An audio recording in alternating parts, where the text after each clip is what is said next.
Did you ever stop and wonder what it really means to take perfect care of yourself in old age?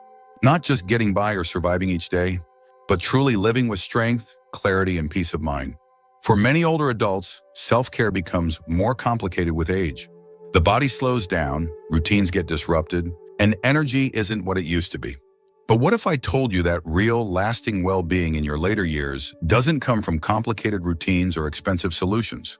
What if it comes from small, essential habits done consistently and with care?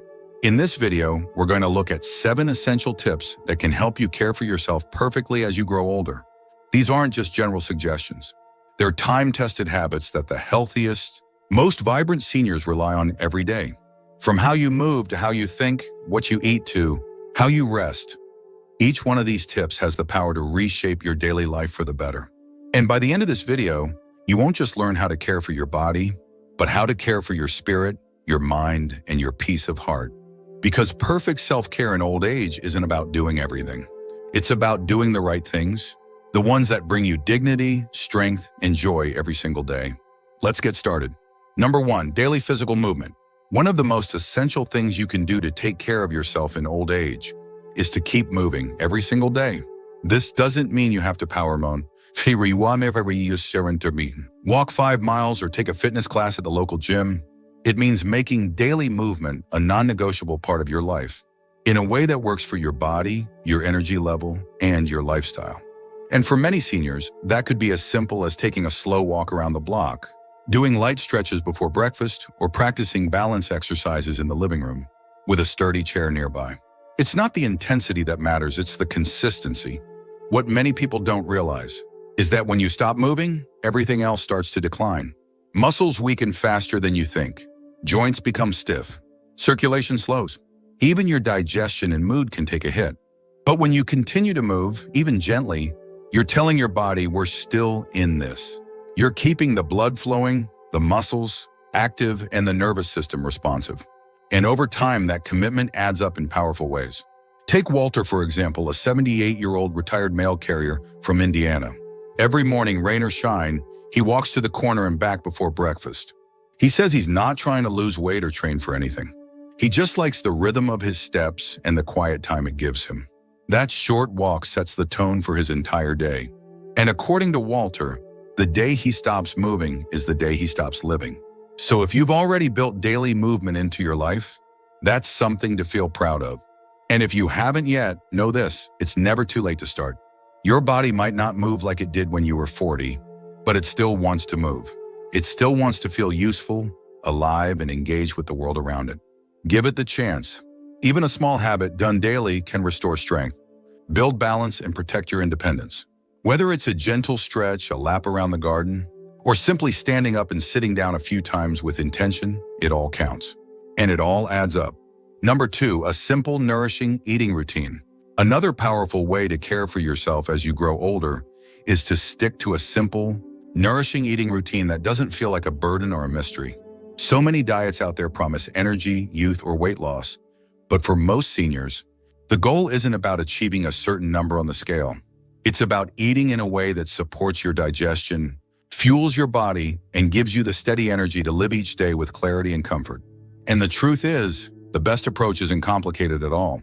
In fact, it's often the simplest meals that serve you best.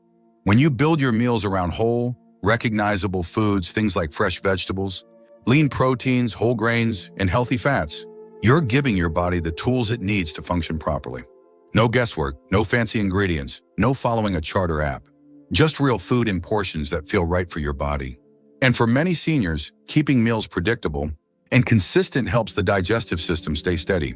That means less bloating, fewer upsets, and a more comfortable rhythm throughout the day. Hydration is part of this picture too. Many older adults forget to drink water regularly, not because they don't want to, but because the natural sense of thirst tends to fade with age. But staying hydrated can improve your memory, reduce joint stiffness, and keep your skin and organs functioning well. That's why those who thrive in later life often make it a habit.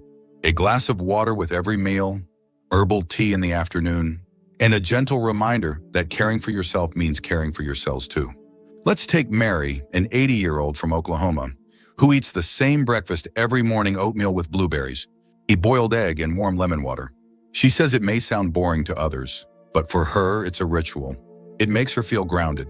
Her digestion is smooth, her energy is even, and she never has to stand in the kitchen wondering what to eat. That kind of routine frees up mental space and creates peace around food, which is something many people don't realize until they've experienced it. And the beauty of a nourishing routine is that it doesn't mean giving up joy. It means knowing what feels good in your body and sticking with it most of the time. You can still enjoy your favorite treats now and then, but the foundation, the regular meals that keep you going, should be simple, wholesome, and gentle on your system. If you're still watching this video and finding these insights valuable, please comment number 2 below to let me know you're here. And if you haven't subscribed yet, I recommend you subscribe and turn on the bell so you don't miss any videos. Your support helps us continue creating good content to inform and inspire you. Now let's move forward. Number 3, a regular sleep schedule. Another vital part of caring for yourself in old age is honoring a regular sleep schedule, going to bed and waking up at about the same time every day, even on weekends or when there's nowhere you need to be. While it might sound simple, this one habit can have a profound impact on how you feel, think, and function throughout your day. And for many seniors, sleep becomes more fragile over time. What once came easily now takes more intention. But when you commit to a steady rhythm, you give your body and brain the structure they need to rest, repair, and recharge properly. The truth is, your body loves predictability. When it knows when to wind down and when to wake up, your internal clock, called the circadian rhythm, works better. This affects everything from your hormone levels to your digestion, your mood to your memory. Seniors who keep a consistent sleep routine often notice that they feel more alert during the day, less anxious in the evenings, and more emotionally stable overall. It's not about sleeping longer. It's about sleeping better. Disrupted sleep can quickly take a toll. Waking up multiple times during the night, feeling groggy in the morning, or drifting off during the day are signs that your sleep cycle might be out of sync. But instead of chasing sleep with pills or gadgets, many seniors find that returning to a basic routine helps the most. That means dimming the lights an hour before bed, turning off screens, avoiding heavy meals late in the evening, and doing something calming like reading, praying, or gentle stretching. These quiet signals let your body know it's time to rest. And it's not just about nighttime. What you do during the day matters too. Getting a little morning sunlight, moving your body, and keeping your naps short and early all help your brain distinguish between day and night. When you respect these boundaries, your sleep becomes more natural, more restorative, and more likely to leave you feeling clear-headed and steady the next morning. Let's look at Gerald, a 79-year-old from New Hampshire. He used to stay up late watching the news and sleep in when he could, but he never felt fully rested. Then he started going to bed at 9:30 every night and waking up at 600, even if he didn't have any plans. At first, it was just an experiment, but within a week, his energy improved. His mind felt sharper. And he says now, at nearly 80, he feels more rested than he did in his 60s. That kind of consistency gives the body a chance to do what it's naturally built to do: heal, rebuild, and restore itself from the inside out. And more than that, it brings peace. There's comfort in knowing when your day begins and ends. It anchors you. It settles your nerves. And in a world where so many things are out of our control, choosing a regular sleep rhythm is one of the simplest ways to feel like your life still has structure and order. So if you're already keeping to a regular sleep schedule, stay with it. And if you're not quite there yet, know that it's never too late to start. Begin with a small commitment, 10 minutes earlier to bed, or one consistent wake-up time. You might be surprised by how much your body thanks you for it. Number 4, monitoring your emotional well-being.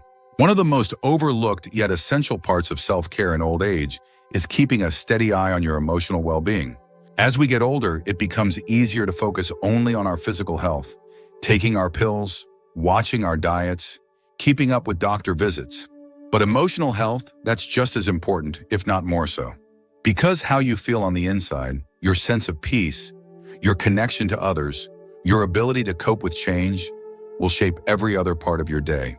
And seniors who thrive are the ones who keep tending to their emotional garden, even when no one else sees it. Let's be honest. Growing older comes with challenges that can weigh on the heart. Friends move away or pass on. Families get busy.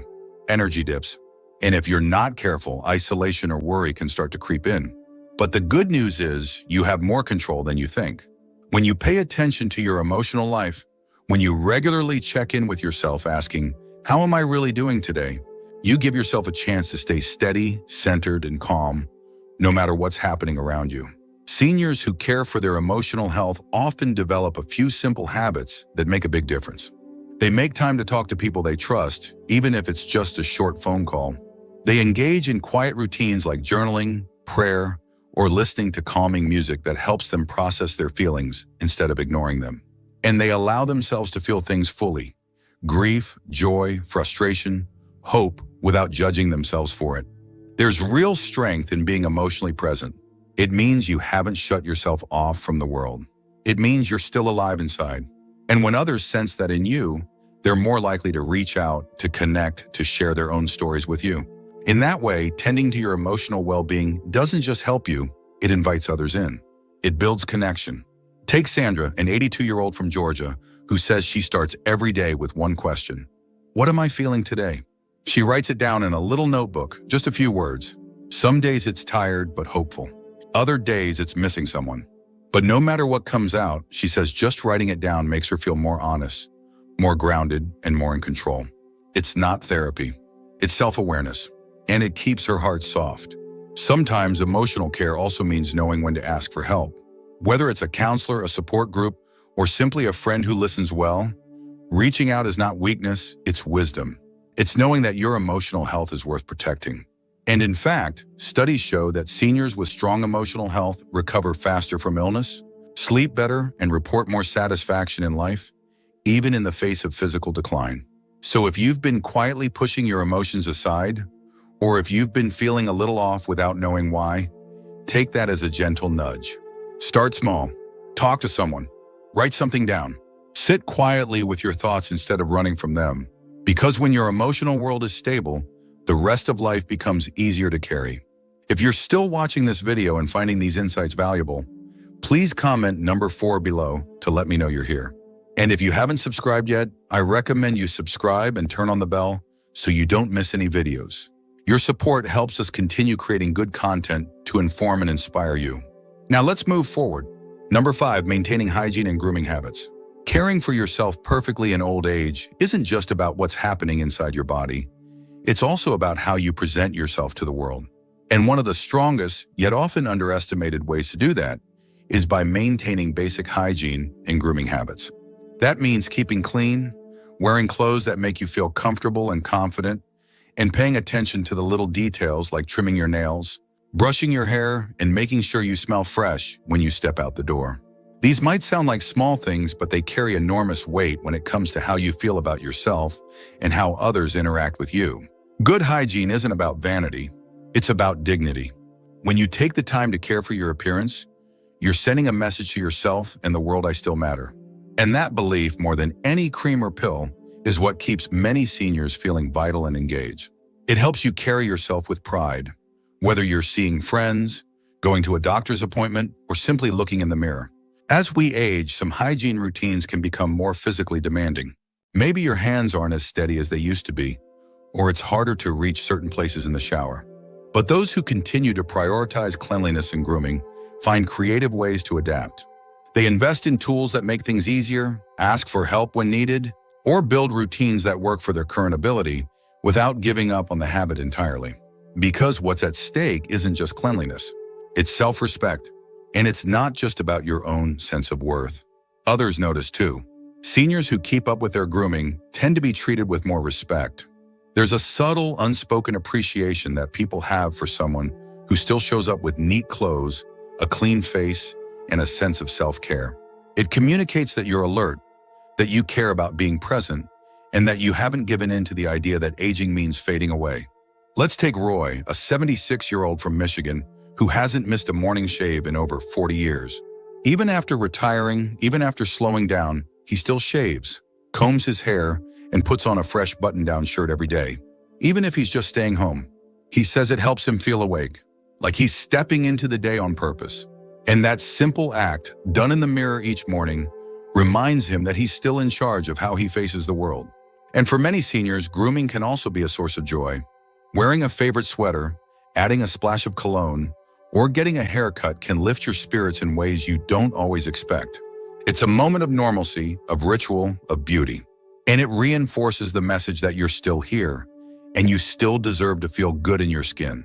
So if you're still taking the time to care for your hygiene, to dress with intention, and to keep yourself looking and feeling fresh, you're doing more than just a routine.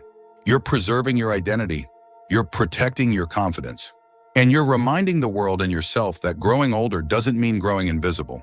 It means growing into someone who knows their worth every single day.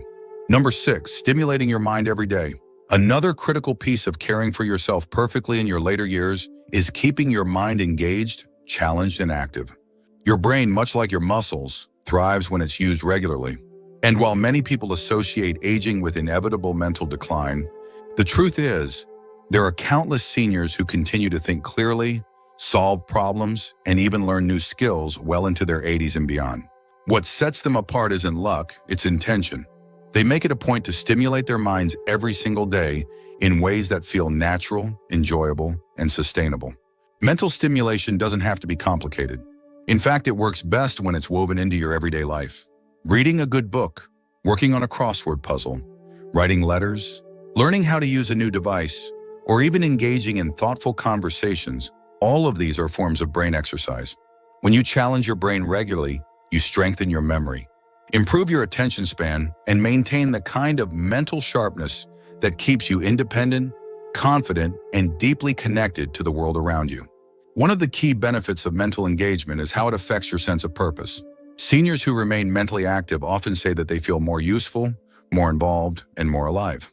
That feeling, that sense that your mind still has something to offer, can lift your mood, reduce the risk of depression, and even protect against cognitive decline. It reminds you that aging doesn't mean stopping, it means adapting.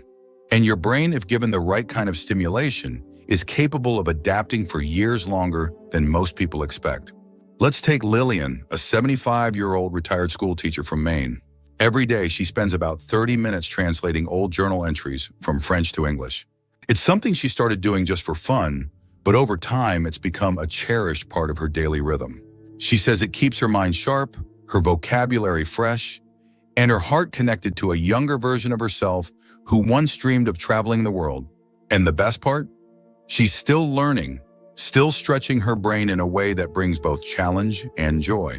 The most successful seniors, mentally speaking, are those who stay curious. They don't settle for boredom or repetition. They look for opportunities to explore, even if it's just through a magazine article, a documentary, or a conversation with a neighbor about something new. This curiosity creates mental flexibility, and mental flexibility helps you adjust to life's changes without becoming rigid or overwhelmed. So if you're already in the habit of reading, learning, writing, or creating, keep going. And if you've fallen out of practice, start small. Pick up a puzzle, write a letter, watch something new and reflect on it. The point isn't to become an expert. It's to remind your brain that it still has plenty of work to do and plenty of life left to live. If you're still watching this video and finding these insights valuable, please comment number 6 below to let me know you're here. And if you haven't subscribed yet, I recommend you subscribe and turn on the bell so you don't miss any videos. Your support helps us continue creating good content to inform and inspire you. Now let's move forward. Number 7, asking for help without shame. The final and perhaps most underrated part of caring for yourself perfectly in old age is learning how to ask for help when you need it without feeling guilty, embarrassed, or like you failed. For many older adults, independence is a deeply held value. It's tied to identity, to pride, and to the belief that we should be able to take care of ourselves no matter what. But the truth is, aging gracefully doesn't mean doing everything alone. It means knowing what you can do, what you can't, and who you can trust to walk beside you when you need a hand. Asking for help isn't a weakness. It's a form of strength. It means you're aware of your limits and wise enough to take steps before those limits turn into problems. Whether it's getting assistance with grocery shopping, asking a neighbor to change a light bulb, or reaching out to a loved one. When your heart feels heavy, it all matters. And it all builds a foundation of safety, stability, and connection that supports every other part of your life. The seniors who do this best are the ones who've made peace with the idea that none of us were meant to go through life alone. They see help not as a loss of independence, but as a form of partnership. They understand that receiving support doesn't mean giving up control. It means choosing to stay strong in the areas that matter most. while letting others assist where it makes life safer or more manageable. There's also a deep emotional benefit. When you allow others to help you, you create space for trust, closeness, and sometimes even healing. People want to feel useful. They want to show up for those they care about. And by asking for support, you're not burdening them, you're giving them a chance to show love, respect, and loyalty in a very real practical way. Take Calvin, an 84-year-old from Nevada, who used to insist on doing all his yard work alone. It made him feel strong. Until one day he slipped and strained his back pulling a heavy garbage bin. After that, he started asking his grandson to come over once a week to help. At first, it felt uncomfortable. But over time, those visits turned into shared stories, inside jokes, and a bond that neither one of them expected. Calvin says he still feels strong, maybe even stronger, because now he's building something with someone, not just surviving on his own. And that's what it's really about. Not losing your independence, but expanding what it means to live with dignity and wisdom. When you know when to reach out, when to accept help, and when to allow others to step in, you actually become more empowered, not less. You're able to direct your energy to the things that truly matter, your health, your peace of mind, and your relationships. So if you've been hesitating to ask for help, whether out of pride, fear, or habit, consider this your reminder. It's okay to lean on others. It's okay to need a hand. And it's more than okay to say, I can't do this part alone. Because you don't have to. Letting people in might be one of the greatest forms of self-care there is. Final thoughts. As we come to the end of this video, I want to invite you to pause for a moment and really think about everything we've talked about today. 7 essential tips for taking perfect care of yourself in old age. Not perfection in the sense of having everything figured out, but in the sense of honoring yourself in ways that are consistent, thoughtful, and deeply human. Which one of these stood out the most to you? Was it the power of a simple morning walk? The comfort of a regular bedtime? The quiet strength of asking for help? The truth is, self-care after 60 or 70 isn't just about avoiding illness or checking off health goals. It's about creating a life that feels steady, supportive, and rooted in love, both for yourself and for the people around you. It's about choosing small actions each day that say, I still matter. My time still has value. My presence still brings meaning, because it does. No matter where you are on this journey, whether you've been following most of these habits for years, or you're just starting to recenter your focus, it's never too late to care for yourself more deeply. In fact, the decision to start right now might be the very thing that changes the way your next years unfold. Not just longer years, but better ones. Stronger, calmer. And don't forget, self-care isn't selfish. It's generous. Because when you take good care of yourself, you show up better for your children, your grandchildren, your friends, and even strangers. You model what healthy aging looks like. You inspire others to believe that growing older doesn't mean giving up. It means growing wiser, becoming softer, and living with more intention. So I encourage you to reflect on these tips and choose one to begin with today. Write it down. Make it yours. Let it shape how you care for yourself this week, this month, this year. Because perfect self-care in old age doesn't come from doing everything right. It comes from doing the right things, again and again, with love. Thank you for joining us today. We'd love to hear from you. Leave a comment below and share one thing you learned today and how you plan to use it in your life. Your thoughts are important to us, so don't hesitate to share them. Reading your comments gives us great motivation and encouragement. If you enjoyed this video and found it helpful, please like, subscribe, and share. Your support helps us continue creating good content to inform and inspire you. Thanks for watching, and we look forward to seeing you in the next video.